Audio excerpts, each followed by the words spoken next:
Ele morrerá e eu morrerei. Ele deixará a tabuleta e eu deixarei versos. A certa altura morrerá a tabuleta também, e os versos também. Depois de certa altura morrerá a rua onde esteve a tabuleta, e a língua em que foram escritos os versos. Morrerá depois o planeta girante em que tudo isso se deu. Esse aqui é um trecho do poema A Tabacaria, né, de Fernando Pessoa, que é atribuído aí ao heterônimo dele, que é Álvaro de Campos, né? E por que eu estou mostrando isso? Para quem viu aquele meu vídeo sobre procurar o eterno para superar o efêmero, eu falo sobre a natureza, a pretensão da matemática de ser algo eterno, certo? Que se um dia o nosso planeta explodir, as nossas conclusões matemáticas continuarão válidas e qualquer civilização inteligente que existir, né, em algum canto do universo, né, vai continuar valendo, né, aquele conhecimento. A língua nossa pode morrer, o nosso planeta pode morrer, tudo pode morrer. E eu tenho um livro aqui, né, que fala sobre Arquimedes, né, que viveu ali por volta de 250 a.C., que fala sobre o Arquimedes, que é um cara que vai ser imortal, né, porque enquanto houver humanidade, os resultados que ele descobriu matemáticos vão continuar válidos. Arquimedes será lembrado enquanto Ésquilo for esquecido, porque as línguas, como diz Fernando Pessoa, morrem, mas as ideias matemáticas não. Né? Se há algum tipo de imortalidade, né, com a palavra ridícula, segundo o autor aqui, aqueles que fizeram matemática têm melhores chances para, né, encontrarem o eterno. Né? Arquimedes foi um desses caras. Arquimedes, o antigo geômetra grego, é muitas vezes considerado como o grande matemático e cientista da antiguidade e um dos 4 grandes matemáticos de todos os tempos. Pô, será que o Arquimedes era tudo isso mesmo? Será que ele o grande matemático? Né? Nesse livro aqui a gente vai ver que vai falar que é o matemático de todos os tempos. Então, nesse vídeo, o que eu pretendo fazer? Eu quero dar justificativas, né, fatos em torno de Arquimedes, para que vocês entendam a grandiosidade desse personagem. Né? Depois disso, vou discutir um pouco sobre como a obra dele chegou nos nossos tempos, que é uma baita história que é contada nesse livro aqui, o Codex Arquimedes, que mostra como um livro de orações antigo preservou um dos trabalhos aí que eram desconhecidos até o início do século XXI. Tá? E depois falar sobre quem é esse cara, né? O que a gente sabe sobre ele hoje em dia. Então vamos lá. Então, começando aqui pela página 35, vamos ver fatos em torno da vida de Arquimedes, né, dos trabalhos dele, para ver se ele foi isso tudo mesmo. Tá? O autor desse livro ele diz o seguinte, no livro aqui, como eu falei, Codex Arquimedes, desses dois caras aqui. Tá? Ele fala assim: Arquimedes é o cientista mais importante que já existiu. Por quê? Porque, segundo ele, toda a ciência atual é uma nota de rodapé sobre os trabalhos de Arquimedes.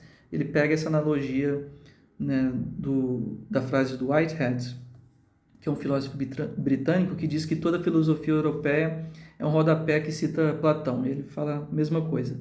Toda ciência europeia é um rodapé que cita Arquimedes. Por quê?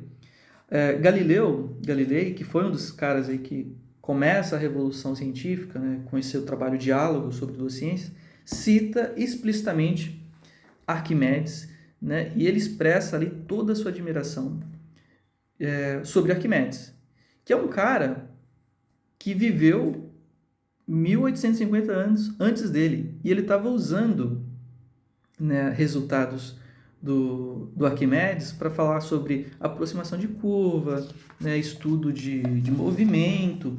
Todos eram ideias diretamente ligadas a resultados matemáticos, né, que o Arquimedes chegou. Nenhuma outra autoridade é citada com tanta frequência ou com igual reverência. E não foi só Galileu, né? Todos esses caras aqui, ó, Newton, Fermat, Descartes, Leibniz, todos foram crias de Arquimedes. Aqui diz que praticamente Galileu ele começou do ponto onde Arquimedes parou. Teve um apagão aí no decorrer da história que foi só retornado, né, depois de Galileu. E para a gente ter noção, né, da potência da influência de Arquimedes sobre a nossa ciência, sobre a arte, vamos ver aqui na página 125 como o pessoal lá da Renascença bebeu muito, né, dos trabalhos de Arquimedes, né? Felizmente, algumas obras dele sobreviveram, né, a um saque ali em Constantinopla, porque Constantinopla é uma cidade dessas antiguíssimas, né, onde tinha muitos escritos antigos, certo? E alguns vários desses escritos, infelizmente, a gente perdeu, né? Provavelmente muito das coisas de Arquimedes também se perdeu, mas felizmente houve ali algumas traduções da obras do Arquimedes que pararam ali em uma biblioteca de um papa, e eram 3 livros, eles são batizados de Códex A, B e C. O B se perdeu, o A se perdeu, mas enfim, cópias desses livros aqui foram feitas, né, na Renascença, e de um jeito ou de outro, os grandes cérebros artísticos e matemáticos da Renascença tiveram acesso aos tratados de quem? De Arquimedes. Galileu e Newton leram esses tratados e nasceu a ciência moderna, né? Tem o grande Leonardo da Vinci, que trabalhou com matemática, era um artista, mas que a arte dele tem muita matemática também, certo? Ele chegou a resultados matemáticos, mas mal sabia o Leonardo. Os resultados que ele tinha chegado era coisa de criança, né, em comparação com o que Arquimedes já tinha chegado. Porque 1.700 anos, Arquimedes já tinha ido além do que o Leonardo da Vinci tinha feito, né? Não é que o Leonardo da Vinci não tinha lido, é porque, infelizmente, era um assunto que fazia parte do Códex C, que a gente só descobriu século XXI, né? Que aí esse livro vai contar a história como a gente descobriu o conteúdo aí do Códex C. Mas veja, 1.700 anos, Arquimedes já estava muito à frente do que o pessoal estava fazendo ali na Renascença, né? Vamos ver aqui na página 145. O que tinha nesse Códex C, né, que o pessoal da Renascença não teve acesso?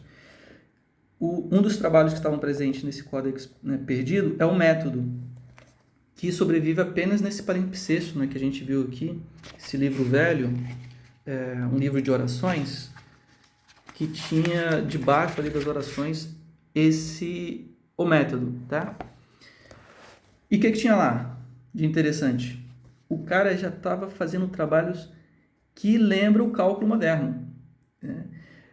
Se o pessoal da Idade Média teve que redescobrir ali na Renascença, né, para a Revolução Científica, teve que redescobrir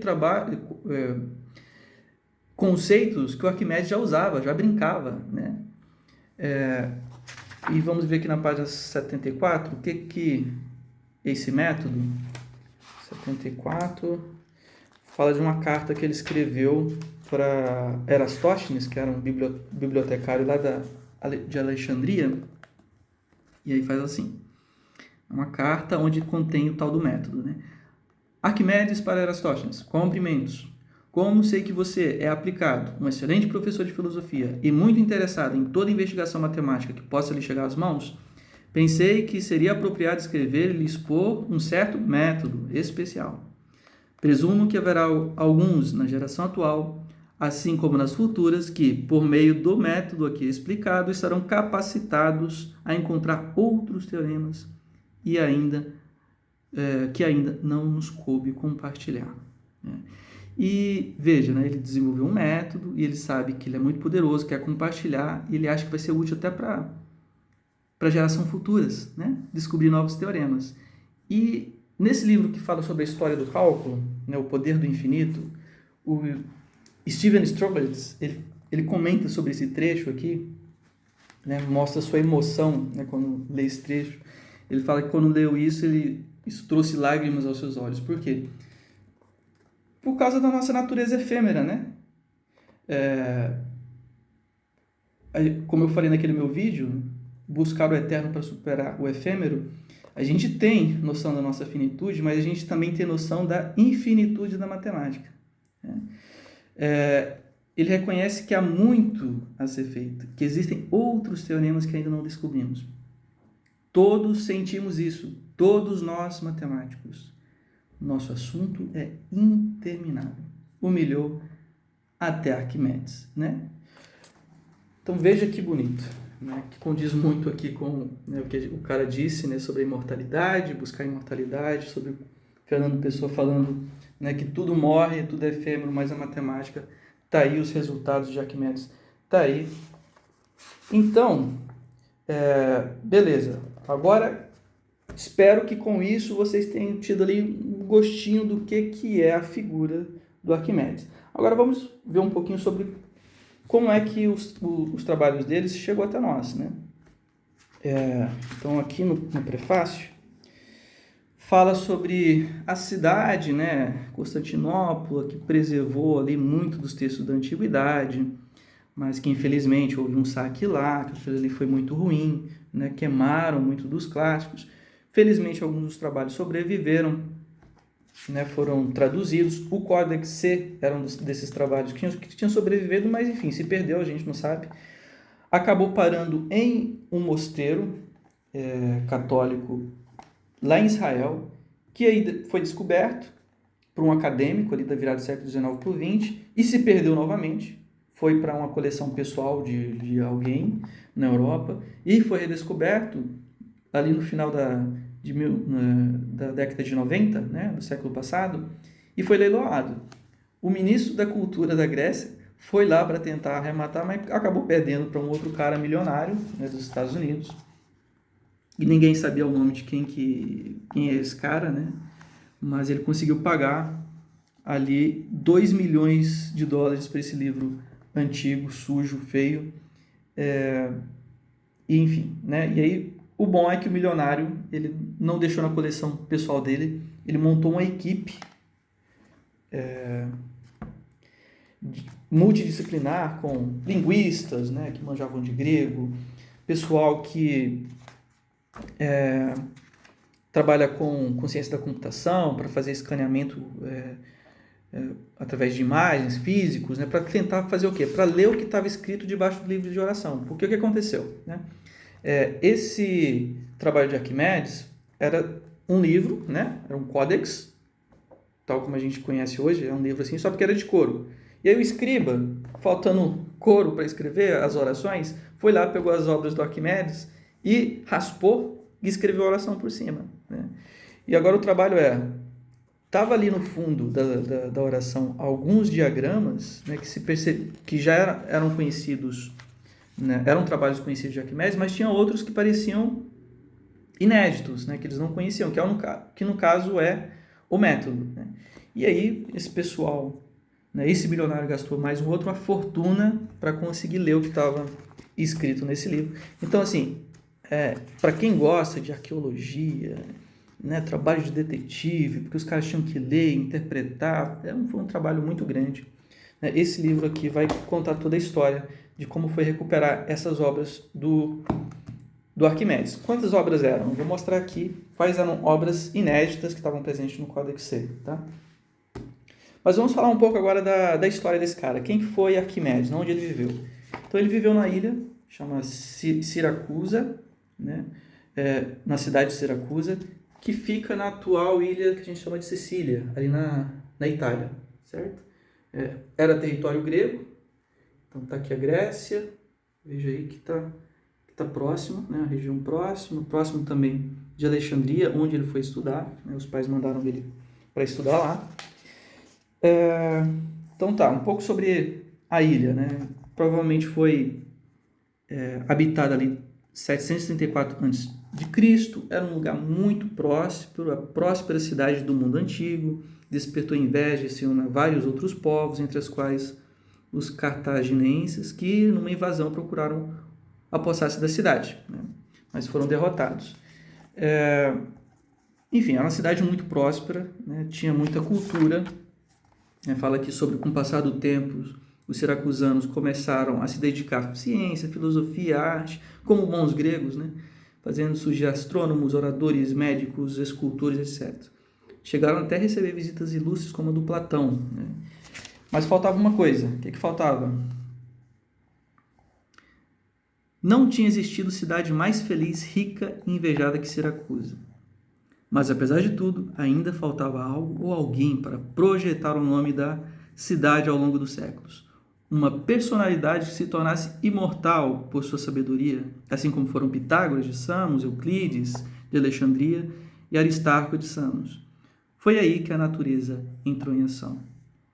E não tardou para que Siracusa recebesse o maior presente que os deuses poderiam oferecer. Ali iria nascer o maior gênio da antiguidade. Seu nome, Arquimedes. Então tá aí o mapa, né, da ilha. Vamos lá para o mito, né? Tá aqui o busto do Arquimedes. Bem, como é uma figura, como qualquer figura, né, antiga, Euclides, Platão, tem muito mito em torno. A gente não vai se perder nisso, vamos tentar ver o que a gente sabe. O que a gente sabe? Né? Com 11 anos, ele foi mandado para estudar em Alexandria, que era a capital de conhecimento da época. Lá ele conheceu Erastóstenes, né? E foi ali que ele descobriu, e se encantou com a matemática, até sob orientação provavelmente de Euclides. E apesar do Arquimedes ser bastante famoso por seus inventos, né? Suas engenhocas, ele considerava que a matemática estava acima de qualquer invenção. Beleza, aqui falo sobre aquele mito famoso dele, que, enfim, ele estava tomando banho e aí descobriu uma coisa lá e saiu correndo pelado gritando Eureka, né? Tem muitas historinhas do tipo, mas uma das histórias que se fala bastante é sobre a sua habilidade de criar engenhocas militares para proteger, né, a cidade, como a gente viu que era muito próspera, né, chamava muita atenção, e houveram ali várias tentativas de invasão, né, e ele foi um dos responsáveis para conseguir proteger a cidade, né.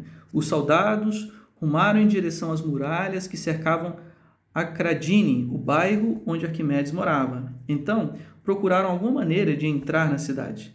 Foi nesse momento que uma chuva de pedras, como nunca se tinha visto, vinda de trás das muralhas, abateu-se sobre as cabeças dos soldados, fazendo a infantaria recuar.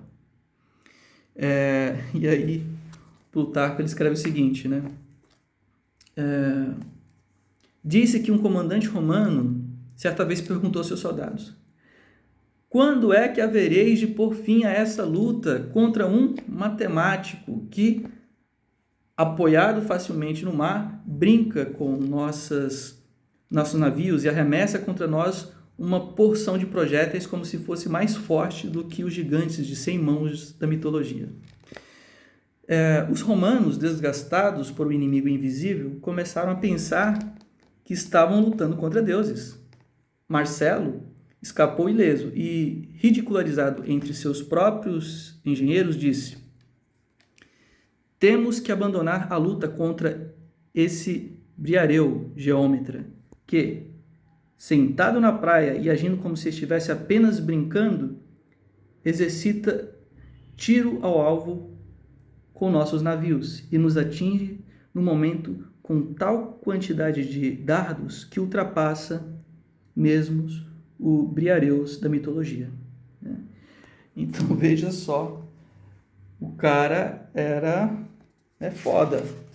E ele foi morto, esse general aí, o Marcelo, né, conseguiu finalmente capturar a cidade, pediu para preservar a vida de Arquimedes, mas disse que quando o soldado encontrou ele, aqui tem muito mito, né, fala, vamos lá, ele estava sozinho tentando resolver um problema com a ajuda de um diagrama, e tendo o pensamento e os olhos concentrados no objeto de estudo, não se deu conta da invasão dos romanos e nem da cidade sitiada. Foi então que um soldado tomou de assalto e ordenou que o acompanhasse até Marcelo. Arquimedes recusou a obedecer a ordem enquanto não terminasse de resolver o problema. Então, enfurecido, o soldado tirou a espada e o matou, né?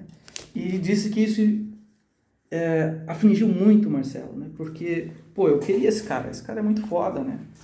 Seria uma grande recursos, né, para os romanos na questão de engenharia militar, né? Então, o certo é que a morte de Arquimedes causou grande aflição a Marcelo, que este sempre considerou como um assassino aquele que o matara, e que mandou procurar os parentes de Arquimedes e honrou-os com os assinalados favores.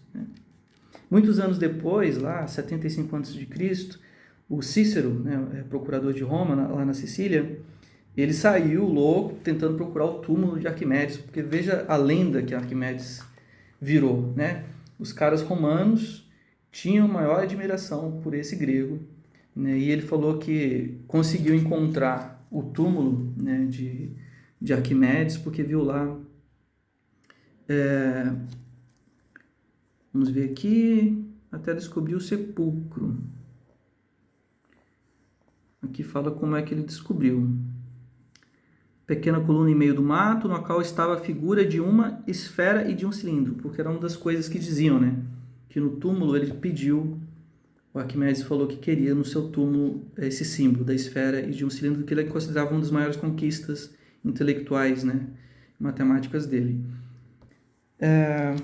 Beleza. E aqui fala, né, que Arquimedes, apesar de ser muito conhecido sobre a sua engenharia, ele possuía um espírito tão elevado, uma alma tão profunda e tais tesouros de alto saber científico que, embora essas invenções lhe tivessem valido a reputação de possuir uma sagacidade sobre-humana, ele não se dignou deixar qualquer comentário ou memória sobre tais assuntos. Pelo contrário, repudiando com sórdida e ignóbil a profissão de engenheiro, assim como qualquer arte que prestasse a exploração ao lucro, punha todo o seu interesse e ambição nas especulações puras, né? No caso a matemática. Então tá aí o mito, né? Tá aí o soldado, uma ilustração do soldado que tirou a vida de Arquimedes, que segundo a lenda estava ali fazendo riscos na areia, fazendo alguma investigação em matemática. Tá aí o palimpsesto, né? Que é contado aí a história nesse livro, né? Que a gente conseguiu descobrir. Já se conhecia todas essas obras aqui dele, né? Estava presente nesse Códex C, né? O palimpsesto. Essa obra sobre o equilíbrio dos planos, também tinha lá sobre a esfera e o cilindro, sobre espirais, sobre corpos flutuantes, o método, sobre as medidas do círculo e o Stomachion, que é um joguinho que eu até imprimi aqui com a impressora 3D, onde ele fez alguns trabalhos de combinatória. Mas os únicos livros que eram desconhecidos até então no século XXI, que estão ali no Códex C, é sobre os corpos flutuantes, o método e o Stomachion, né? Vou ver aqui na página 92, onde confirma isso que eu estou falando. 92...